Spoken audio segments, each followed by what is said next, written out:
Yeah, so I don't know if it's like spiders in my hair or spiders are my hair, but he does live under the stairs and he has scary teeth and red eyes. Welcome to Respawn. In the remake, it's spiders equals hair. That's just what they say. To clear up anything, yeah. In the live action remake that still features Johnny Depp. Welcome to Respawn and Fire, the kick-ass Reverend Gaming podcast from Alpha Idiots. I'm one of your hosts, Adam. Johnny Depp is actually not in This Is Halloween, the movie, Gumbert. And we have with us today Chad, who is the man. It's Danny Elfman. He's in, what is the name of that movie, Michael Ennis? What's the movie we're talking about? We're talking about Nightmare Before Christmas. Nightmare Before Christmas. Danny Elfman is Jack Skellington. Excuse me. Danny Elfman is Jack Skellington in that? I'm pretty sure he is. Who voices Jack Skellington in the live action... No, that's not. Yeah, it is Danny Elfman. Oh, wow. Well, I think it's the singing voice is Danny Elfman. Sure. Chris Sarandon is the speaking voice. Sauron.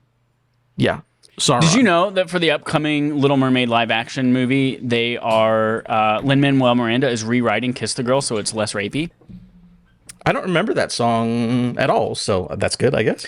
That song is basically just the crab, Sebastian, telling the guy, listen, she might not say anything, she might struggle, but you just kiss her. All you got to do is kiss her. Just go plant one on her. That's what I did see how they remade Flounder to look more like a real whatever kind of fish he is, and it is scary. Yeah, terrifying. And Sebastian looks like a straight up crab. I used to think he was a lobster, and then turns out I've only ever seen that movie like 3/4 of a time. Okay. But yeah, he looks like a straight up crab now, and I don't want to look at it. Yeah, that's crazy. But speaking of things that I type in Sebastian in Google, and the first thing that comes up is Sebastian Stan. I was like, okay, he's not bad to look at. Sebastian Crab. Sebastian the Crab? That'd be a good casting. Let's see. Sebastian Crab live action. Is he gross? Oh God, he is a crab, and crabs are not fun to look at. And he's like a gross version of a crab with like evil dragon eyes. You hate to see it. You can catch us live on twitch.tv/AppleBiddy Sunday evenings at 8:30 Eastern, YouTube and podcast service Tuesdays at 9 a.m. Just like Javier Bardem, who's playing Poseidon. I think Javier Bardem is the dad. Yes, he's King Triton. No, he's not Poseidon, but he has Poseidon's trident. King Triton has a trident. I don't know if it's Poseidon's trident.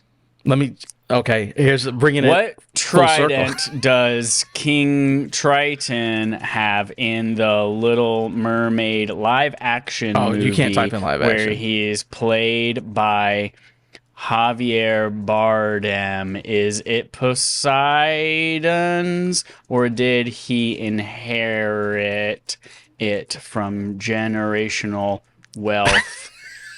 You cannot type all of that into Google. It is not going to give you anything. The trident is a magical weapon that is featured in the Little Mermaid franchise. It serves as a personal weapon of King Triton. It has magical ability. It doesn't say anything about Poseidon. It just says it's a trident. Okay. The only reason Triton in Greek mythology, a merman, demigod of the sea. He was the son of the sea god Poseidon. So he did inherit through generational wealth. There we go. Yeah, full circle. The only reason I bring that up is because in Pirates of the Caribbean 5, Javier Bardem plays a ghost opposite of Johnny Depp. You're right. Who is after Poseidon's trident to do magic stuff. So full circle, right. Johnny Depp, man under the stairs. This is Halloween. Upcoming on today's show, got some news about a closure, some news about Zelda. But first up, Phil Spencer talks about Xbox from Chris Scullion at VGC. I'm going to say it at the top, and I'll say it at the bottom. There's like a 49-minute interview that Phil Spencer had on the Kind of Funny Xcast. And it was like right after Redfall came out, and he is like laying it out, and he's not holding back. He's like, "Yo, I'm mad about stuff." I just listened to it yesterday. He is upset and depressed. He is pissed off, but we have some stuff to look forward to. All right, Xbox boss Phil Spencer has stated the company failed to deliver on what it showed during last year's showcase presentation, but says he's very enthusiastic about this year's show. Speaking to Kind of Funny Games Xcast podcast, Spencer was asked by Paris Lilly about the previous Xbox showcase, which took place in June 2022.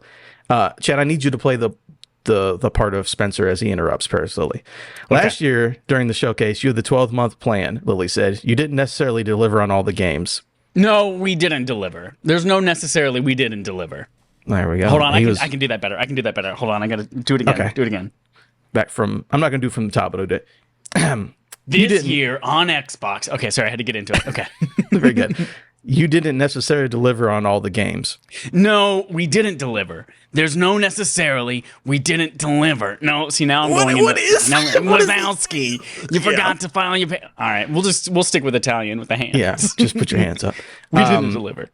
Going on to discuss this year's showcase, Spencer said, I'm not going to try to oversell showcase here because if I was on the other side watching this, I'm like, hey, after Redfall, I'm going to put my hands on the controller and that's what's going to take to prove it to me. But that's not what Showcase is, so I'm very enthusiastic about Showcase. We're going to announce some things that people haven't seen, some new games, and we're going to give updates to some things that were on your list. Again, he had a list of like last year, this was showed. It's been 12 months. Where's it at?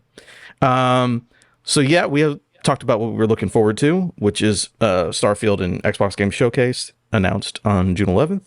Again, excellent interview. You should listen to it. He's being real and talking about like this is where the mess ups were. This is what we should have done better. This is what we're trying to do in the future to make things more improved. Basically talking a lot about like we were hands off with Redfall because it was already in production. He's like, we should not have done that. We should have been there quicker to make them fix the game. But again, listen to it. It's a wonderful interview. But anything about either the interview or about what's in the future, my thought was like, we'll get to in playtime. Like I played Redfall. It's not great. I think it's fine. It's whatever. If you have a friend, you get a fun shooting stuff, but it's whatever. But yeah, I'm very shocked that he like took it full responsibility and was pissed off about it. I'm like, it's one game, like it's fine, but you know, you don't want to fuck around. He's like, people are paying $70 for video games, and that's not acceptable. I'm like, you don't think about it because I have Game Pass. I don't pay for anything. So I get that, but I'm still looking forward to Starfield and stuff. But I appreciate someone being so honest and being like, yo, this shit's fucked up. Got to do better. Yeah. Yeah, I appreciate his candor, and he's been, you know, even Gary Whitta pointed out on that episode that like Phil Spencer is a guy who will come out and he at the Halo Infinite launch or delay, how it's not going to come out at launch with the console. Like he was on Animal Talking the next day or something like that, talking about he's answering questions about it, feeling it, being super honest and transparent, and I appreciate that about him. There are two things from this interview that I think are really interesting. One is interesting about Redfall because I think we might see a similar thing come up with what is the name of the game from Rocksteady that no one wants? Suicide Squad. Gotham. Nope. Kill the Suicide Squad. Justice League gets killed by Suicide Squad. Kill the Justice League. Yeah. Yes. That one. So one of the things that he mentioned is that like as you kind of pointed out, Redfall, they acquired Bethesda part way through Redfall's development. So instead of like intervening and saying, hey, you're halfway through development, we're going to come in and make you do it the Microsoft way. They're like, you know what, finish up, make the game on your terms, basically. And then he's like, that we should have had a better system for actually showing them our resources and getting them this kind of stuff earlier. Whereas with Starfield coming out, that was much earlier in development, so they've been able to help, like they've been able to transition that over to the Microsoft quality, the Microsoft tools, Microsoft resources, that kind of stuff. So he thinks better of that game. But he's like, no amount of delay of Redfall would have changed the fact that the game didn't deliver on its vision. Like it's not necessarily polished, it's not necessarily, frame rate or anything like that. It's just that the creative vision behind the game did not come across in gameplay, and that's not something that like a bunch of delays would have fixed. And I think that's one of the things that we're seeing right now with Rocksteady is that like people are not vibing with the creative vision of the game, and delaying it a few months, a year, things like that. I'm not sure how much of a difference that's going to make for them, but we'll see there. The second thing that I thought was interesting is that he kept saying, he basically like acknowledged that it's difficult to trust Xbox and you shouldn't necessarily trust them right now. And like he kept talking about how, Starfield's in a much better spot. He's really excited about it. It's going to be great. But then he kept saying, but like you shouldn't take my word for it. Basically, you should wait till you have it in your hands. And it was, that was a very interesting thing coming from head of Xbox about a game that is going to be like their marquee title this year, that they're probably wanting people to pre-order, that they're probably wanting all of this, and he's saying just like, wait till you have it. Don't necessarily run out and spend your $70 or your $100 pre-order, whatever it might be. Wait till you have it in your hands. It's like, oh, that's a really interesting thing to hear from Phil Spencer. Although he probably knows that, like, oh, if you have Game Pass, it's no financial obligation for you up front. So yeah, I think that was like, okay, well, yeah, we talked about these games and this one didn't come out well. So it's like, you don't need, that's what people are like, well, you said this game was going to be good and it wasn't. And he's like, you know what? Just play Starfield when it comes out and you tell me. Which I was like, I have more faith in Starfield just because it's Bethesda like game. And I just like, you know, I like that studio's games. So I think it'll be fun. Again, no mention of Forza because everyone knows it's going to be great, you know? But I do like that it's like, hey, right. He's like, I understand why you wouldn't trust me. So play it, and then maybe you'll believe me in the future. I mean, that's a very like honest way to do it. Instead of just being like, what misstep? I don't do any of those. I'm perfect. Yeah. Play my next game. He's like, no, like, you don't trust me? I understand. Get a $1 for Game Pass for a month, and then let me know how you feel. That's interesting. But yeah, and just going around to Justice League, the Suicide Squad gets killed by the Justice League. Again, I don't think now you've turned it around and it's the wrong way. I can't figure it out. That game, again, it's a similar thing, like where they know the game they wanted to make, and the year delay is probably gonna help them with polish. And I hope it just helps them have more content at launch. But if people aren't, that's the kind of game it is. People, like I said, that delay means nothing. Yeah. Like that game is going to be what it's going to be, and hopefully the year delay just means it's a better launch. But that game is not changing, and they had no intention of ever changing it. So again, Redfall, they had a vision for it, and when I played it, you can see the vision. It's just like, this needed more time, or this needed a better direction. I think, Gotham Knights kill the Suicide Squad, and the Justice League is just complete opposite. We're like, they know what they want, now they're just trying to get it polished. But anyways, like I said, check out Kind of Funny Xcast, very good interview. And we're gonna move on to, what do you call this?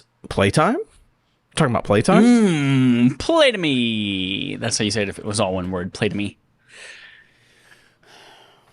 In Italian. All you gotta do is the hands, and you'll probably can't speak. You can't speak me. You can't understand me because of my heavy, thick Italian accent right now while I'm doing this with my hands. It's so thick. This is Halloween. I'll let you. Do you want to go first? Or you want me to go first? I'll go first. Go for it. We talked last week about Destiny 2 Grandmaster Nightfalls. Not got me nut fucks or whatever. It's kind of got whatever we thought it was before this. I can't remember. GMNF, Grandmaster Nightfalls is what that stands for. I don't know if the game is somehow getting easier or whether we're just getting really good at the game. But yeah, me, Audrey, and Jerica freaking blasted all 6 of these Nightfalls. In fact, Audrey and I did it as a duo for one of them. And it was the like newly reworked Lake of Shadows one too. So like blasted through all 6 of those. We're gonna do one more so I can guild the seal, and then 2 more so Jerica can guild the seal, and then we'll be good as hell. The Olympic Games are going on, right? Yeah, the Guardian Games. I'll tell you what though, I am not super jazzed. I'm not super jazzed about the Guardian Games events, mostly because it's just strikes again, and then the Crucible, the competitive, the PvP half of the Guardian Games is this mode called Supremacy, which is like, it's basically kill confirmed. Like, you have to kill them and then pick up their dog tags, except it's a crest in Destiny.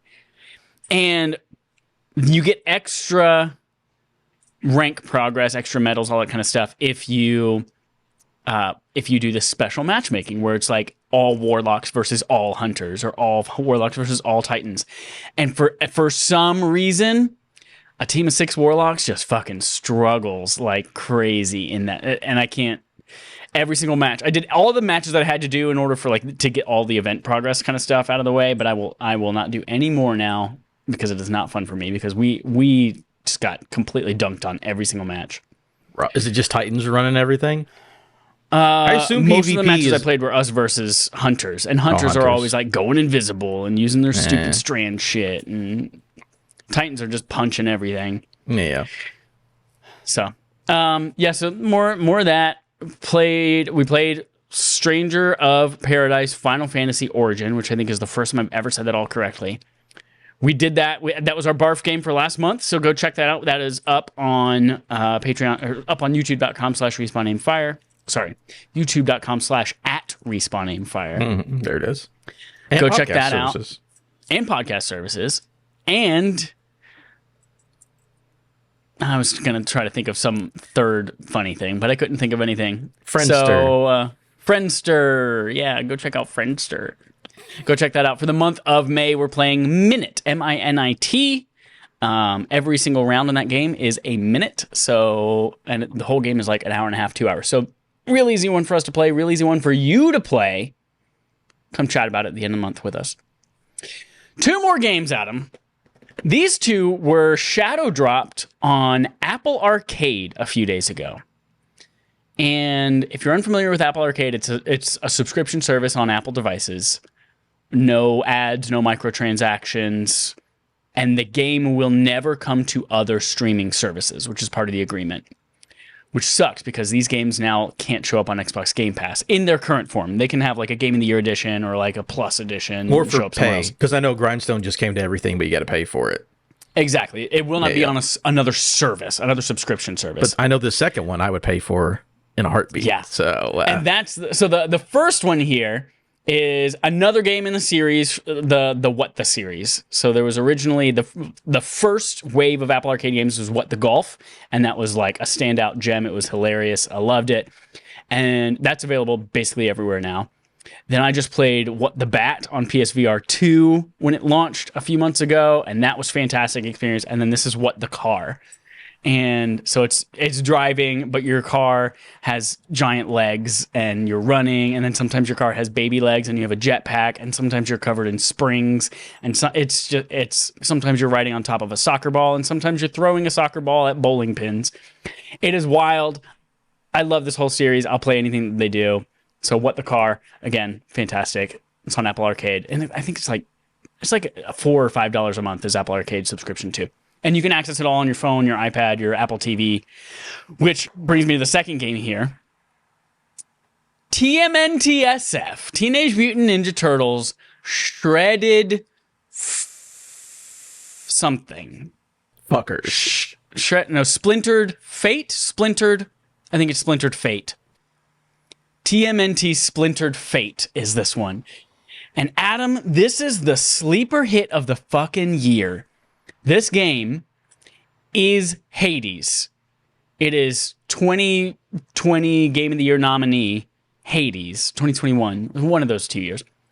It is Hades. The art style is Hades. The gameplay is Hades. The fully voiced dialogue and completely developing world and meeting new characters, it is all Hades, except it's all Ninja Turtles. And it is fucking dope. It is multiplayer as well, which is fantastic. I can't wait to have some other people download it and play it with me.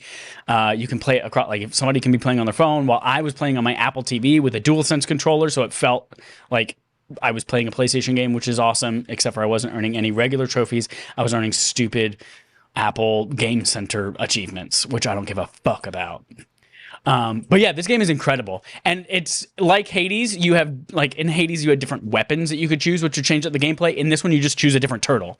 So, RAF has a fight style that prioritizes critical hits, and he has, a way to, chain people in and bring them towards him. Whereas Leonardo has shuriken that he throws from far away, and Michelangelo can taunt people. And so, there are different play styles for the turtle, and you level up the turtle. You come back. It's a roguelike, so you come back and you level up your health, your attack damage, and all that kind of stuff in a permanent way. And then room to room, you get buffs that are temporary for each run. And it's incredible. The music is great. There's fully voice acted, and all the voice acting is fantastic. I wish this were on everything. I love that it's it dropped on Apple Arcade, and I have that just because I pay for the one bundle that includes everything for my Apple stuff. But I just wish more people had this in their hand. I want people to play this on Switch. I want people to play this on Xbox, on PlayStation, because it is so good. And right now, that's a good get for Apple, because they're getting a lot of attention on Twitter right now because of it. It's so fucking good. Let me tell you. So I'm addicted to it. It's so easy to be one of those, I'll just do another run. Oh, I just leveled up my health a lot, or I just leveled up this a lot. I'm going to do another run. And what's even better is that it has that Steam Deck dream where I can come home and I can play it on a big screen. And because everything's synced through iCloud, I can then go out to the park and whip out my phone, or on a downtime at work, I can whip out my phone or my iPad and continue my progress and stuff like that. It's so good. It's so cool. I know mainly Brian is arguing with me in the chat saying who wants to play it worse. He said he wants to play it badder. I said I want to play it hardest. I don't know if you can beat hardest with badder. He said hardest shell. Oh. Oh, God. You know what? Brian beat me. No, I'm with God. I cannot wait for this to come more places. Because like if this was out on PC or, you know, on console, I would buy it right now and play it with you, dude. It looks so good. I'm like, let me tell you, Paramount, parent company of Nickelodeon and other such things, knocks it out of the park with their games. Think about it. We got Shredder's Revenge last year. Awesome game. And then Cowabunga Collection. Like, here's all the old Turtles games, play them all in one place. And then we get a Hades TMNT. And then there's the rumored AAA The Last Ronin. They're just like, hey, these turtles are cool. Let's fucking go all out. Everything that they've done has been a hit so far. The movie looks cool. Again, these last 3 games have been awesome. Yeah. It gets my shell hard. I am very excited about it. gets my bad shell so hard. That's it. That's all I've been playing. I'm probably tonight just gonna go grind a lot more in that fucking Ninja Turtle game. It's so good. All right, very cool. So then we'll go on to me. Again, I love Brian in the chat right now, having a good time. So I've beaten Star Wars Jedi Survivor. Whoa, fancy pants. Finished that a couple days after we had last week's podcast, and now I'm doing all the collectibles. I basically have like 1/4 of one map left of collectibles, and I'm done. I'll have everything. I think I'll probably do a new Game Plus to do the rest of the achievement. I normally don't care about platinums or 100%, but I think on this one I will because I'm so close and I'm enjoying it so much. So hopefully one day, I've got a couple people lined up. We want to do a spoiler cast about that because that game is excellent, bro. It's like, I heard someone talking about it because normally it's like, oh, this is as an action adventure game, right? You know, like run around open world combat and all that. But like, honestly, the way that this game feels, especially near the second half or the end, it's like, no, this is just like an action platformer game now. Like, that game has so many tools for the platforming, and the platforming got really, really good in this 3D game on top of having Souls combat. It's like, oh yeah, really good platforming, Souls combat, customize everything, ease of use, a lot of improvements from the first game. Like, man, this game is really fucking good, man. I got Cal, I haven't used it, but you have the mullet and the handlebar mustache, and you can look like you're going to a monster truck rally, and it's like, oh man, this game it does it all. And then the story's good. So I'm so pumped. I hear people talking about, like, there are parts of this game that they're just like, that's the coolest thing I've ever played in a video game. Mm-hmm. And it brings me back to playing Titanfall 2, the single player content of Titanfall 2, and how some of those levels were just so fucking good, especially for the time that they were in. And again, it's that same platforming. It's that same team. It's the same platforming, wall running and jumping and all that kind of shit. And it's that big moment that people are talking about is a platforming section. It's like a super awesome story. I mean, we'll talk about the story cast. Let's just say that there's a character in this game that I was anxious when Cal meets this character. Oscar the Grouch. What? No. Why would a Muppet be in a Star Wars game? I don't know. I haven't played it yet. Anything could happen. And you're right. Anything could happen. Elmo's there. But no, there's a character that he meets, and I get anxious. There's a very specific reason. But it's this character. I'm anxious about that whole situation, and then something cool happens, and then you have one of the coolest platforming levels, like, in the last 5 or 10 years. And it's like in and out of cutscenes, story moments. God, it's so fucking good. And then there's fights against enemies that are crazy. One of the hardest fights in the game was a joke fight from the first game, and it's fucking really good. And then there's like these crazy stories. It's excellent, dude. Like, Game of this year is going to be really good because, especially, like, we've been talking about it this next month. I mean, when you hear this podcast, it's like 3 days until Tears of the Kingdom will be out, and we're just going to keep on moving and keep on moving and keep on moving. So, God, it's so good. Mainly Brian in the chat says Yoda is a Muppet. It's canon. It's true. He is. The evolution of Yoda goes Baby Yoda Grogu, Oscar the Grouch, Yoda old dead. That's Oscar's right in the middle. That's how it goes. Yeah. Yeah. He's the Charmeleon. It's Frank Oz and everything. So, I mean, Brian, you're not wrong. It is. They did use Muppets. So, Star Wars Jedi Survivor. Everyone play it. It's great. Again, there was a bunch of updates now. So, like, when I go in the river, I don't go to 10 frames a second anymore. So, not too bad. The next thing I played was Redfall. this was because I was looking forward to it. Then the reviews came out and I was like, oh, that's not great. But I was like, well, I finished Star Wars Jedi Survivor. I'm just going to do collectibles. Let me go in and play around a little bit. And it is such like an okay game, right? Where we're getting a bunch of sixes. And I'm like, yeah, that sounds right. It's like, oh yeah, go in the open world and like killing vampires is cool. And it just feels like a stripped back Far Cry game where like you guys maybe could have used more time. But again, it is the 4-player co-op, so that's fun. I'm waiting to do basically, this is all weird. Brian, I'm in a Discord with him, secret Discord, Chad. You can't know about it, just like Alex is. Fucking secret Discords everywhere. And I'm in a Discord with another guy who wanted to play Redfall and wanted to do co-op. So I was like, I'll jump in for you and I'll get up to a couple levels and then we'll play together. So I'm still waiting to do that, but it's like, it's fine. It is an okay open world game, and thank God it's on Game Pass, because if I spent $70 for it, I'd be mad like Phil Spencer was, for sure. But it's whatever. But it is fun. Manly Brand says we have an emoji of my face, Chad, in the Discord. I've seen it. I've seen screenshots. I've seen what y'all are doing with emojis on the other side of my face too. Yeah, they're pretty good. Two blunts, two guns, Chad's face in the middle. I mean, again, sorry it's a secret Discord, you can't come in, but it's very fun in there. But yeah, Redfall is fine. I definitely see why people will be upset and be like, oh, Xbox is fucking up, because it's like, only because they positioned it as like, this is one of the tentpole releases for the year. Because like Hi-Fi Rush is way better than this game, but Hi-Fi Rush was a shadow drop. So like if they would have marketed Hi-Fi Rush to be like, oh, well, that was cool. And then they didn't market this one, it would have been different. But whatever, it's fine. And then last, but definitely not least, Chad, I know you saw a big movie this weekend, I'm assuming. Oh, hell yeah, I did. Holy shit. Guardians of the Galaxy, Volume 3. What? James Gunn, you fucking genius. Yeah. Holy shit, dude.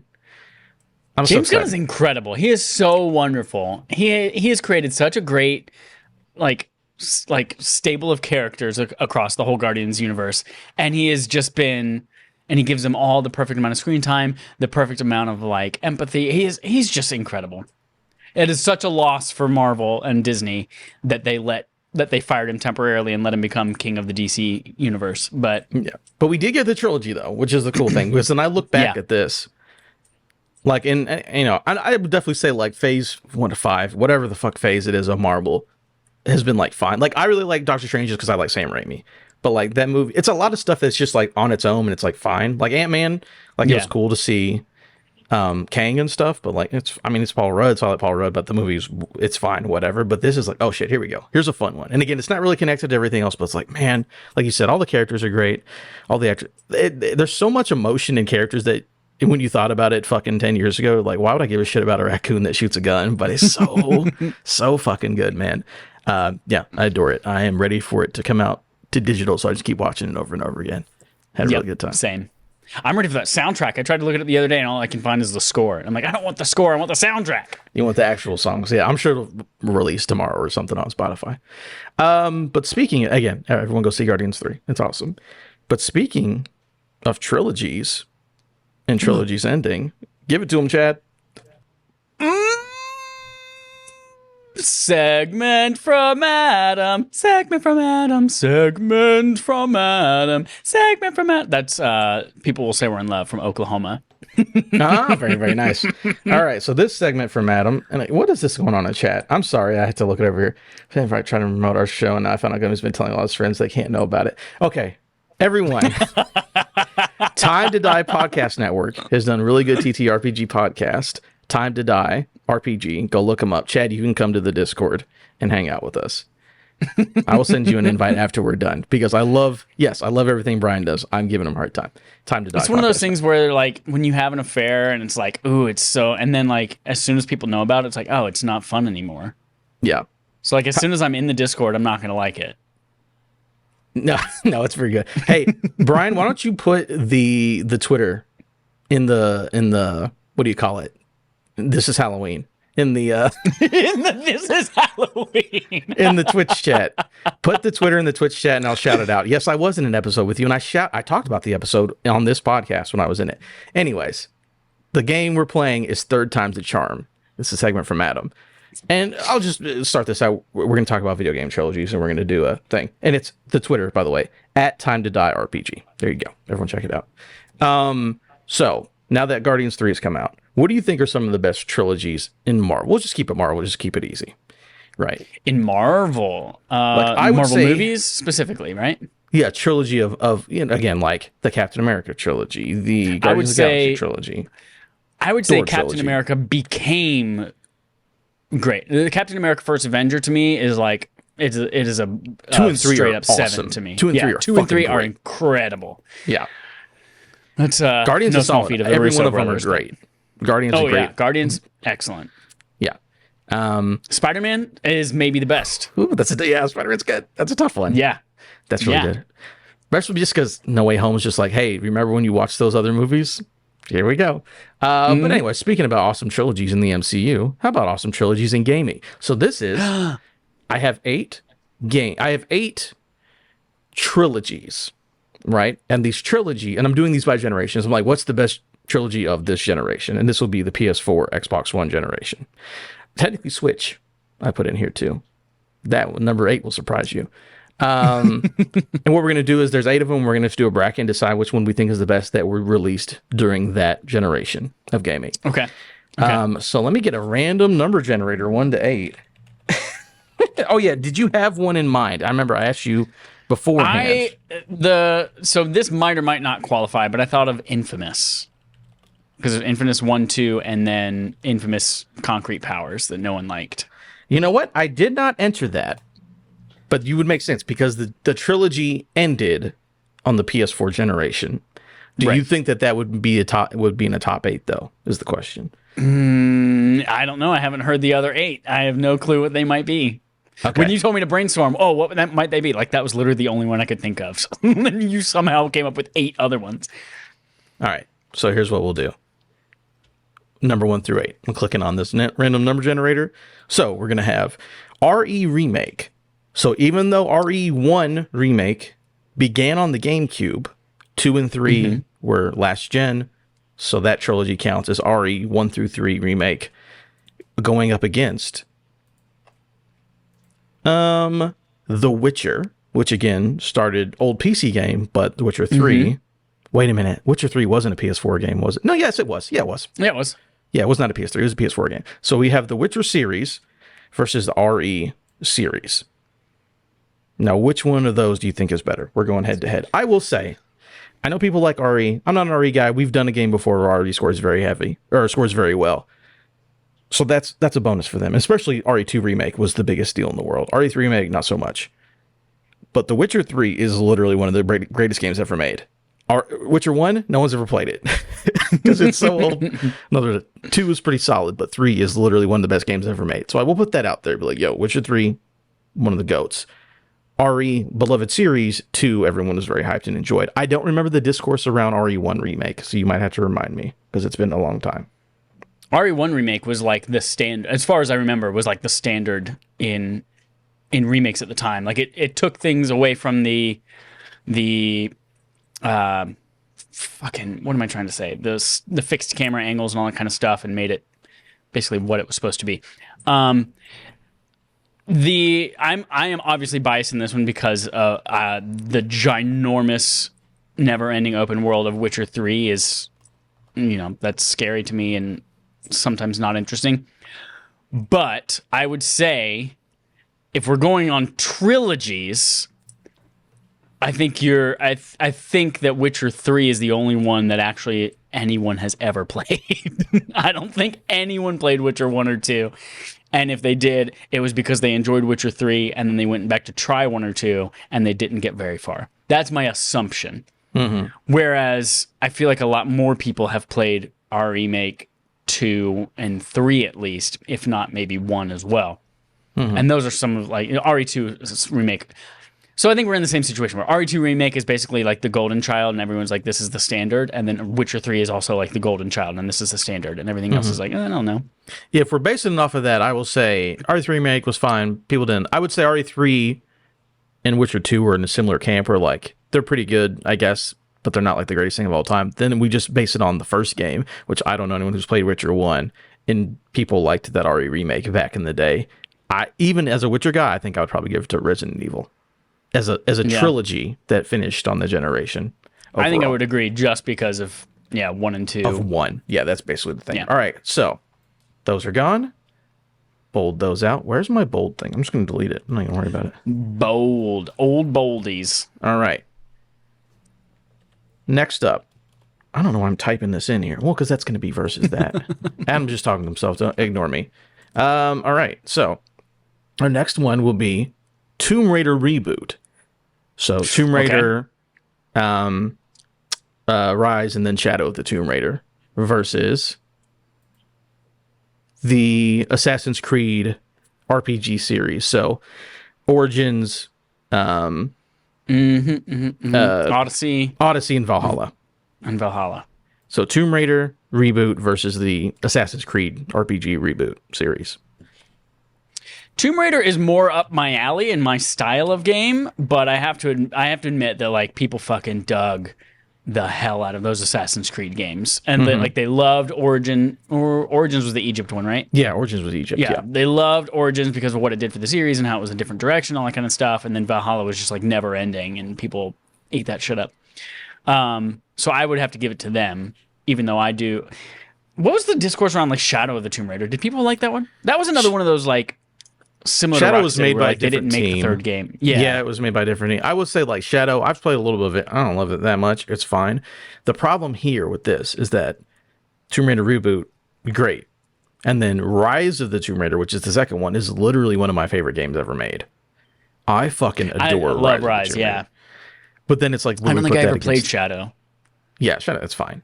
It's not awful. Eidos Montreal made it. Oh, who made also Guardians of the Galaxy, which had which I do like. Great story, meh game. Yeah.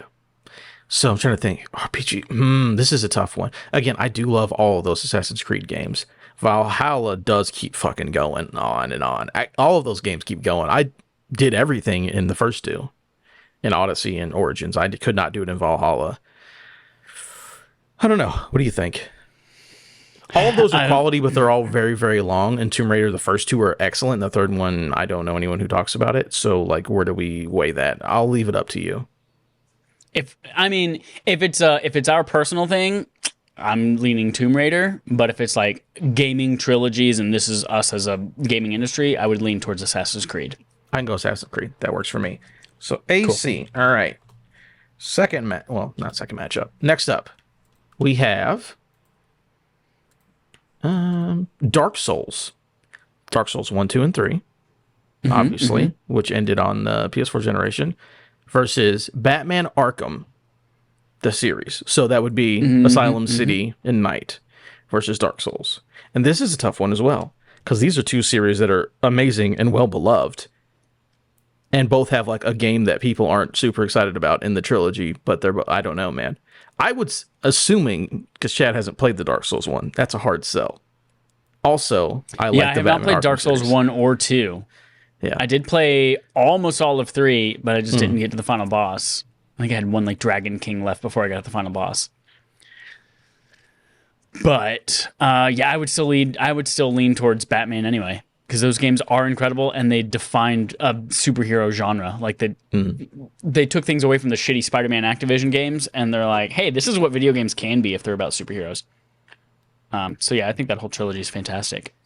This is really tough because both of these are like, again, the whole idea of like Batman combat. Like that's the thing that people said, like, oh yeah, it's like 3D and you counter and it's a Batman combat. And also Dark Souls, again, it started an entire, you're right. That started a whole fucking genre too. Also started a whole genre. So it's really tough for me. I'm going to give it a second. I'm going to think about it. Hey, Brian, if you're still in the chat, tell me which one, Batman, Arkham, or Dark Souls, and we're going to go off what you say. Because it's really hard for me. Because again, I loved Elden Ring. Dark Souls I played, didn't love as much, but again, it started a genre of games that I love. And Batman Arkham, like, I love all three of those games. Like, I don't care what people say about Night in the Batmobile, fucking love it. It's great. I didn't like the night tank missions, but everything else. It's not as good, but also, I still like that game. Okay, so first of all, Manly Brian in the chat says, you get electric gloves, and he's choosing Batman for that alone. Listen, you only get the electric gloves in Batman Arkham Origins, which is not part of this game. No, I think there was a re-armored edition for City, which you did get electric gloves for the Wii U version of the video game. I might be incorrect, Wii but U Arkham City. Did you have gloves that had shock powers in them? you cannot type this much stuff that? into Google, Chad. It's not going to work. Shock gloves. Arkham Wiki. Does it say what games they're in? Gameplay only has Batman Arkham Origins listed. Okay. You know what? Yeah. I'm still going to go with Batman. I know Dark Souls started the whole fucking thing, but Brian brought it up, and I want to go with what Brian said, even though he mentioned the wrong game. So Batman is up, which leaves the last one. Now, this one's going to be a doozy, Chad. Number 8 will leave you surprised. Hitman. Oh. Hitman 1, 2, and 3. I mean, it's really cool because now you get them all in one package. They revitalized that franchise, brought it back. Versus Luigi's Mansion. Because Luigi Mansion 3 was a Switch game, so technically that's a trilogy that ended in this generation. I have only played Luigi's Mansion on GameCube. So I have not played that I have only series. played Luigi's Mansion on 3DS. Okay, there you go. None of us played the Switch one. I'm a fucking Hitman stan. Adore that series. Especially like the newer ones. I'll go Hitman. Nothing talked about. Just going for it, huh? Luigi's Mansion, I'll be honest, Luigi's Mansion was boring as fuck. I played it on 3DS and I was like, the 3D is really dope. Everything else is, let me vacuum up some coins from behind this curtain. Oh, there's a ghost there and I'm going to go and pee in the corner. Mario. Love it. Oh, you guys, Mario. It's Mario. All right, so that leaves us with Resident Evil versus Assassin's Creed. Ooh, that's a tough one. What do we have in that matchup? Fuck. I mean, Assassin's Creed is definitely the bigger franchise. More people have played it. Though we found out the other week that like Resident Evil it just gets such good critical reviews anyway. So I will say again, I love Assassin's Creed. I've played all and beat all those games. The hype for RE just because there's hype for one game, does that make that the trilogy is better? Because the hype for 2 was unbelievable, but yeah, we're talking about trilogies, not just one game. So I might have talked myself. You know what out else of I going love RE. about RE though is that like those games are contained, they're tight. You can play them and beat them in like 8 to 12 hours, and you can do a second run in like an hour and a half. And I really, really appreciate that about a game. And you cannot do anything in Assassin's Creed in an hour and a half. But does that make it better just because you prefer it? Yeah, I would probably go. I would lean towards Assassin's Creed for the good of the industry. Okay, we'll go with that. Then we have Batman versus Hitman. Two very similar. Batman, 100%. Two very similar things because this is a joke for a thumbnail that you made like a month and a half ago. If I was in the bathroom in a theme park and Batman dropped out to kill me, I would be terrified. If Agent 47 walked up, I would also be pretty fucking scared because he knows how to kill people in bathrooms very, very well. Well, Agent 47, you would not just see him walk up to kill you. You would be dead You're before always you turned knew he was around there. when it happens. Yeah. Yeah. That's very true. All right, now also giving it to Batman. So Batman versus Arkham City, or versus Arkham City. Batman has Arkham City in it versus I have AC written down, is why I said Arkham City. So Batman versus Assassin's Creed. What is the better trilogy from last generation? PS4, Xbox One, Switch generation. I think you could make the argument that Batman refined the gameplay, refined the trilogy, and made something really great by the end of it. I know a lot of people think like City is probably the best one, but I kind of think Night is the best one. Whereas I feel like Assassin's Creed started to lose its way a little bit, which is why they now have 45 Assassin's Creed games in development that are all different, and they're just trying to see what people want. So I'm leaning towards Batman. I'm also going to go Batman. Again, I like all these series. And it would have been interesting if Dark Souls would have gotten here, what we maybe would have thought, because then it's like these two series that defined entire genres going into in the finals. Yeah. But Assassin's Creed literally has Batman combat in a lot of those games. Not the newer ones, but in the older ones. So I'm also Batman. I just love Batman. I think they did something special, created in a genre, and it's Batman. You can't argue with that. So Batman is Respawn Aim Fire's best trilogy of dope. For the The record, Last yeah, Generation. Infamous would not be in there. You don't for think me. it would have made it in there? No. She puts concrete in people's I would have legs. chosen that over Witcher. You think an Infamous game is better than Witcher 3? Yeah. Oh, yeah. You're crazy. Oh, Nana's leg has concrete in it. And That's then wild. you fucking do everything in the game, and what do you get? You get the power to turn into a rock. Yeah. And then you have nothing to do while you're a rock. Yeah, it's like the game's so over stupid. now. It's silly. All right, well, that's third time's a charm, and that's segment from Adam. Oh, there we go. Nice. All right. By the way, I was drinking a Mountain Dew Zero Sugar Summer Freeze today. It's the new flavor of the season. This one is listed as with a blast of summer Americana is the flavor, Yeah. which is just, it tastes like blue and red and white. It tastes like a blue red white pop, but I don't know what that flavor actually is. It does. The problem for me though, again, I've only tasted the zero sugar variety, but I feel like it tastes like Mountain Dew hard. Like it tastes like an alcoholic version of Mountain Dew, but not in the good way. Gotcha. But I have 12 of these, so I've got to get through them. Drink And 'em up. they're blue, which I'm not used to a Mountain Dew being blue that Yeah, when you often. pour it out. And now my poops are green for the last couple days. Is that what it was? I Yeah. also had green poops for 4 days. I'm like, is it that cupcake that I ate a week ago? But maybe it was a Mountain Dew. No, I lost a bet to my dad when I was a kid. I paid him $10 because we both got grape soda. And he's like, oh man, this is going to turn my poop green. I was like, no, it's not. He's like, yes, it is. I bet you $10. I was like, what are you? Okay. Yeah, anything purple or blue turns your poop green. It's the dye. All right. Moving on to our quest log. Not talking about This Is Halloween or Green Poops. Tears of the Kingdom hype the day before launch. Adam Bankhurst at IGN. Legend of Zelda Tears of the Kingdom, it's coming out soon, everybody. It's getting an official launch event live stream on Nintendo Treehouse Live with gameplay on May 11th, the day before the game is released. So, what's so funny? Manly Brian, you guys may as well have an official Chad Poop topic. Oh my God, Chad Poop topic segment because it's every episode. Segment from Adam talking about Chad shit. All right. Nintendo Treehouse Live is going to talk about Tears of the Kingdom. Get ready for a live stream on 5/11 starting at 6:45 PT. PT. Just do East Coast. That's way past people's bedtime on. Well, like, oh, it's launch. Got it. Yeah, it's like, well, you'll get to it. Beginning with the Nintendo Treehouse Live presentation featuring gameplay from Legend of Zelda Tears of the Kingdom. Following Nintendo Treehouse Live, stay tuned for more live stream content counting down to the release of Tears of the Kingdom. So they're like, we're going to show some stuff on Treehouse, and it's a countdown till the game releases. It may be hard to believe we're now less than a week away from Legend of Zelda Tears of the Kingdom. There are also spoilers on the internet, so everyone be careful. So if you want to watch the Treehouse to get into the mood, go for it. Otherwise, mute Legend of Zelda Tears of the Kingdom on Twitter because someone will spoil it for you. I just realized they're probably going to show, look, I can tape this pile of poop onto an arrow. It's green. It's green. I just realized that I spent a week organizing a master raid for Destiny with the crew On that for weekend. Friday night. Ooh.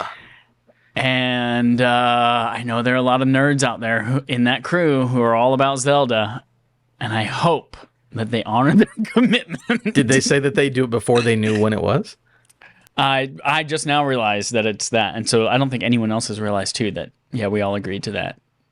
It's going to take us like an hour and a half, 2 hours to run through the raid on Master difficulty, so You they know, a lot can of take people a break get from sick Zelda. all of a sudden. Oh, Chad, I got under the weather, man. I can't make it to the raid. Very fun. So yeah, enjoy that as you lead up to the game. We do have to end with a little more somber news. Sorry, Brian. I hate to do it to you. It's sad news. Sony shuts down the team. Chris Scolian at VGC. Sony studio Pixel Opus has announced that it will be closing down. In a tweet posted on Friday, the California-based studio wrote, "Dear friends, our Pixel Opus adventure has come to an end. As we look to new futures, we wanted to say a heartfelt thank you to the millions of passionate players who have supported us in our mission to make beautiful, imaginative games with heart. We are so grateful." The studio was founded in 2014 and launched its first game, Entwined, later that year. It's also the creator of Concrete Genie. It was announced in June of 2021 that Pixel Opus' third game was going to be a PS5 title developed in collaboration with Sony Pictures Animation. It's not clear if that project is still active. So it sucks to shut down, especially an internal team, which you rarely see unless it's like this entire studio's gone. It was a smaller team, but still sucks to see them go. The thing, and again, hope they all end up getting some other jobs in Sony and they're all good taken care of. The biggest thing for me is like a collaboration with Sony Pictures Animation. Like, were they going to make a Spider-Verse game? Oh, shit. That or We Are the Millers. Not We Are the Millers. That's the one with Will Poulter. Cloudy with a Chance of Meatballs? No, what's the one that was on Netflix that had Danny McBride as the dad and the robots took over? We Are Halloween. No, We Are Halloween the musical on Broadway. That's not the right one. I'll look it up. Sony Pictures Animation homepage. Netflix's Agent Elvis? Nope. Keep going.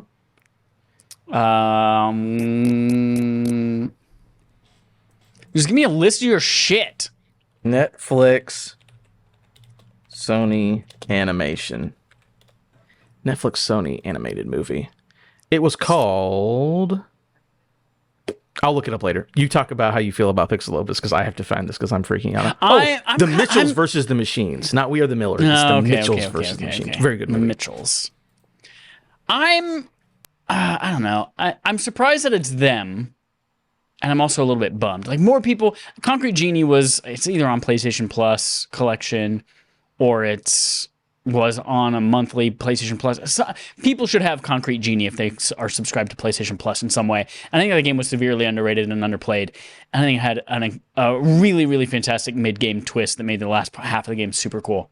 But I don't know. It's always so weird. And obviously, there's a lot of stuff behind the scenes that we don't know going on, and development and money and all this kind of stuff. I'm just like, I'm bummed it's them because they're so new and like they had some cool ideas. Versus something like Media Molecule. Like, I to be honest, I love Little Big Planet. I loved whatever the one bit of Sackboy's Great Adventure, although I don't think that was Media Molecule. You talking about Tearaway? They did Tearaway. Tearaway as well. Yeah. Yeah. But I think the Sackboy's Big Adventure, I think, was made by another studio. Mm-hmm. But they came up with, Sumo Digital did that. Anyway, like, they did Dreams as well, but like that studio has been like, their games have been, they take for fucking ever to come out. They don't do well sales wise. Like, I feel like if there's a team that's bleeding money that needs fresh ideas, it's probably Media Molecule. You think they're versus Pixel Opus? I feel like they're bigger, so it's probably not going to be an issue, but it's also a team that, like, we do the weird indie thing, and Sony is like, unless it's a AAA banger, we don't give a shit, you know? Like, they're all about, give us God of War, give us Uncharted, give us this stuff, and Dreams was a cool idea, but, like, the only people who like Dreams are the people who go out of their way to be like, I like Dreams, you know? So, yeah. I feel worried. That's all I'm saying. And they just announced too that they were like not dropping support for Dreams, but like they're ending. Like, there won't be any more patches for it. They're still going to have, you can host and all of this stuff on servers and all your content and all that kind of stuff. But like, they're no longer, I guess, developing for Dreams anymore. So like, I don't know. They know something I don't about whatever Media Molecule's doing. Yeah. My only thing is that just I hate. It's not a huge. Well, again, we'll see because this is a cool team. I never played Concrete Genie. It looked cool as hell. I just like the artsy, not all the time, because again, I didn't play every Media Molecule game because I didn't love them, but I like the fact that people were doing weird artsy indie shit or whatever. Again, it doesn't always work for me, but I like that that's a thing that especially the big companies can do, because again, if we're only doing AAA bangers, it's like you don't get a Hi-Fi Rush, you don't get Concrete, you don't get any of that kind of stuff. If it's like, well, we only want to make Last of Us and God of War and nothing else, which again, those games are awesome. I like those, but I also like playing other shit once in a while. So, and I hope they end up well. And I just hope it's not a trend, and maybe it's just this team was small and not worth what we were doing. And hopefully it's not like a trend that keeps going. I'm hoping, I haven't seen anything about this from people on Twitter being like, hey, I was just laid off from Sony, Pixel Opus, looking for a job. Like, I'm hoping they were able to find another place for them internally, especially because they've just bought like a bunch of new studios too. So like they've got money, they're acquiring talent and stuff like that. Like, let's also show respect to people who have been with us for a while. So Yeah, you hope assume they all an landed internal somewhere. team, they'll just move them somewhere else. And they don't close, I think, till June Yeah. 2nd is when the actual studio shuts down. So, but all right, I hope that everyone ends up well and keep giving us weird small stuff once in a while. And that's it for all those stories. That's I guess what she there's one. said. What was that? Give me the Keep weird giving us weird small stuff every once in a while. Women love weird small stuff. So that leaves us with one segment left. Game on Game Show. The Game on our Game Show. We play a game called Game on the Gaming Show on a game show. Game. Adam. License to Win. Oh, okay. That's the name of the game today. License to Win. Has nothing to do with James Bond, Okay. but it does have to do with Game of the Year nominees and licensing. So, License to Win. Get it? Going off of I can't say enough good things about it. The Ninja Turtle game, Splintered Fate, Yes. something like that, Splinter whatever Fate. the fuck it is. Going off of that game where it's just like, it is Hades, but we just reskinned it with a license of Ninja Turtles. I want us to do that with some other not Ninja Turtle games. I want us to do that with some other Game of the Year nominees from the last couple of years and just reimagine, like, if this game were a different IP, Okay. what would work well for this game? Just have a discussion about it. Yeah. So I've got 5 games here who were nominated for Game of the Year. They did not win. No, I don't think they won. No, they did not win.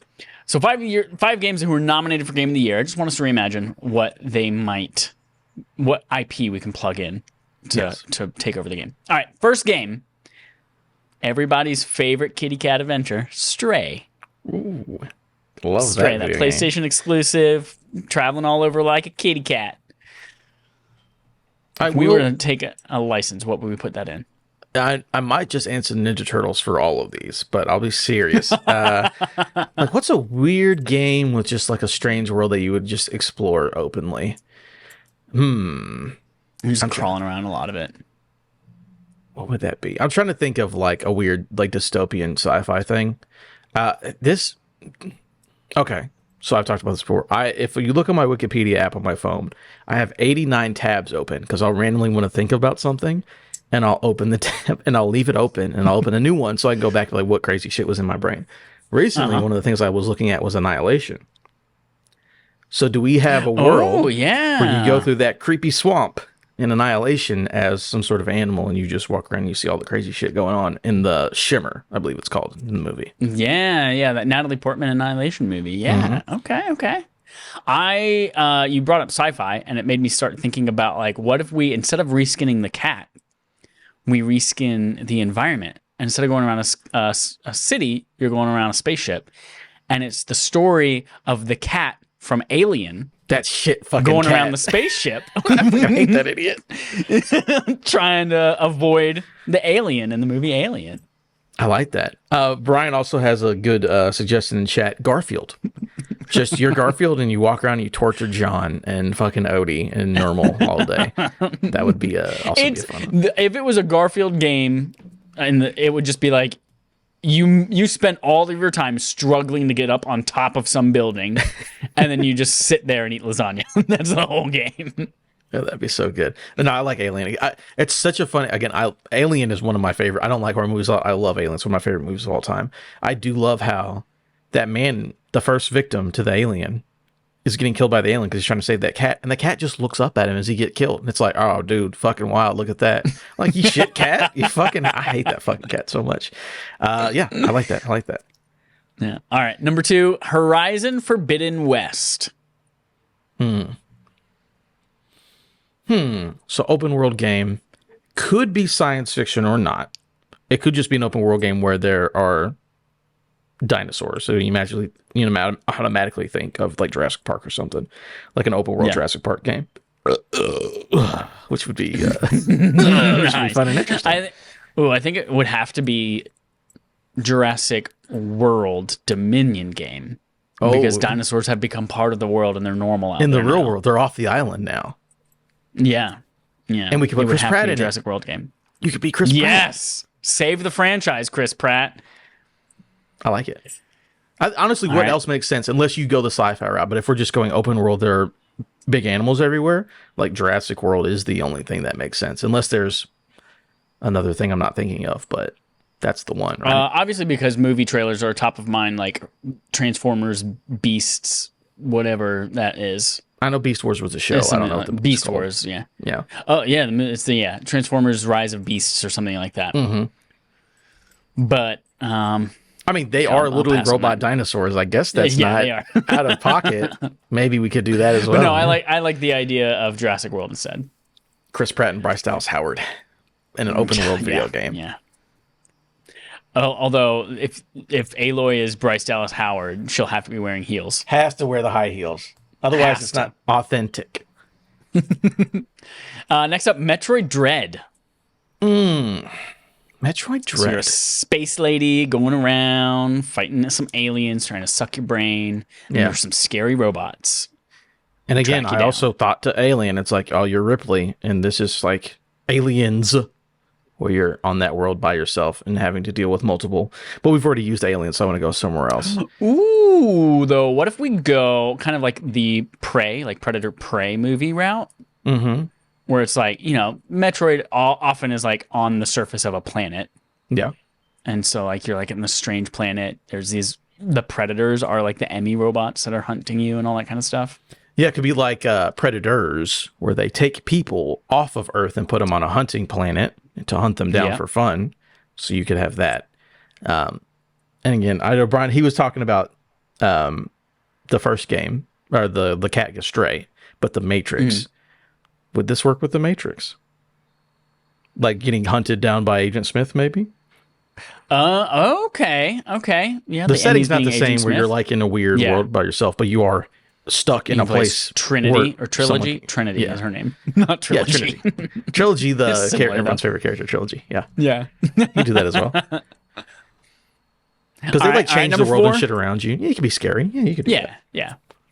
Number 4, Resident Evil Village. Spooky, scary, werewolves, castle, big old vampire lady. Mm-hmm. Evil Dead. Ooh. I've not seen a single Evil Dead movie before, but I am familiar. They have chainsaws and stuff. Yeah. And sometimes they're funny. Yeah, it's weird. Half of them are awful, like not awful, but like actually like fucked up horror movies, and then like 2 of them are like slapstick goofy movies. So that's interesting. I was just saying because again, one of my Wikipedia searches might be Evil Dead Rise because I was looking at the plot of that movie. But the idea of being like you're in a place being chased by some evil presence. That's what Evil Dead is sort of about, and it's on top of mind. Oh, I didn't know that. Yeah, well, Evil Dead Rise specifically, it's like, oh, this lady becomes possessed and they're like locked in an apartment building and she's like trying to fuck shit up because she's possessed by a demon. That kind of a thing. So. Manly Brian agrees. I want Evil Dead Village now. Ooh, I like that. All right, last game. Deathloop. Deathloop. I recently just found out that I don't know the ending of Deathloop. I thought that I did. I got to like the last loop and I was going to close the last loop, but apparently there's more things that happen after that I am not aware of. Is there? I know that there's. I gotta go back and watch that. I had a definitive ending, but maybe there's a different path you could take. Deathloop. So here's the thing with Death. It doesn't make sense for the game, but the style of Deathloop is fucking James Bond as hell. Like it really is. Like they have a James Bond theme song. It's very like modern 60s-ish kind of a aesthetic. But for the idea that it doesn't really make any sense. Like James Bond is like stuck in a time loop. It seems like a weird one. I don't know. Who's someone else who got stuck in a time loop? What about Bruce Willis Looper? Bruce Willis JGL Looper. I've never seen it, but it sounds right. You haven't seen Looper? Oh, you should watch Looper. That's a dope sci-fi movie. Okay, I can check it out. It's not scary, I promise. I mean, it's scary in that like they put a lot of makeup on JGL to try to make him look like Bruce Willis, and it's scary looking, but that's it. I know Paul Dano's in that movie. Yeah, isn't Tenet about a time loop as well? Tenet, yep, temporal pincer too. The time. Oh, Tenet could make a fucking dope game. I'll have to trust you on that. I want to go. I'm about to kill a silverfish. Give me 1 second. Get it right. Get it tight. Did you get it? I've lost your audio. I can't hear you anymore. Can you hear me now? Because I hit the unmute button. Yes, I killed it. All right. Yeah, Tenet, again, a movie I've also still not seen, but I know it's got time loops in it. What? Oh, man, Adam. Yeah, everything Christopher Nolan has time in it. I haven't seen Interstellar except either. for Batman. You have some watching to do before frickin' Oppenheimer comes out. I do. You mean Inspector Gadget? Have you seen that meme? No. Someone took the poster of Oppenheimer and just put Inspector Gadget on it because I guess it's funny. I got to show it to you. I'll find it and show it to you. Okay. Cool. Thanks for playing that little game on Game Show with me. That brings us to the end of that and the end of our podcast, episode 307 of Respawn Aim Fire. You have homework. Go watch Rafferty. Yes. Rafferty is up for patrons over at patreon.com/respawnaimfire. Check out the link there. It goes to an unlisted private YouTube link that you all have access to, that everyone else will get access to in a month in June. So check that out. It's part of your exclusive stuff, and it is incredible. The production value on it that Cozy did was just fucking mind-blowing. It's fantastic, and it's a good time. I have said for a week and a half now that I would make a little teaser trailer for it, and I will do that this time tonight. In fact, I'm not going to play Teenage Mutant Ninja Turtles until that trailer is done. That's my promise to the world. At the same time. There you go. Done. So go watch that. Also, just head over there if you want to vote on Barf Games. You all voted. One of you voted. One person voted on patreon.com/respawnaimfire for Barf Games. Again, we're playing Minute for the month. Really quick, easy indie one to get to take care of this month. If you would like to talk to us about Minute, send in an email, be on the show and talk about it. Awesome. Please do. Let us know. Send us a DM, send us an email at respawnaimfire@gmail.com, whatever it might be. And that's all. Adam, at No Time to Die RPG, TTRPG? At Time to Die RPG is the thing that Brian is on. Does it have anything to do with James Bond? No. They do that movie have is No Time to Die, right? Yeah, No Time to Die is the Daniel Craig movie. Okay. Again, they do TTRPGs. They've done D&D. They've done other systems. I'm trying to think. We played Morkborg was the episode I was on. There's an RPG called Morkborg, which is like Finland heavy metal fucking kind of an idea. And that was a Christmas episode, and that was really fun. So yeah, check out Time to Die. They have awesome stuff. They have the holiday episodes especially, but they have full campaigns as well. So yeah, Time to Die. Check those guys out. Dope. Sorry, my dog just like dry heaved onto the carpet. Nothing came out. You know what it is though? Every time I eat Gouda cheese, I give him a little bit of Gouda cheese, and now my fucking eyelid's swelling a fucking again. I think it's Gouda cheese. You're allergic to it. I think it might be Gouda cheese. Anyway, that's it, everybody. Until next time, here's our usual sign off. Marsha.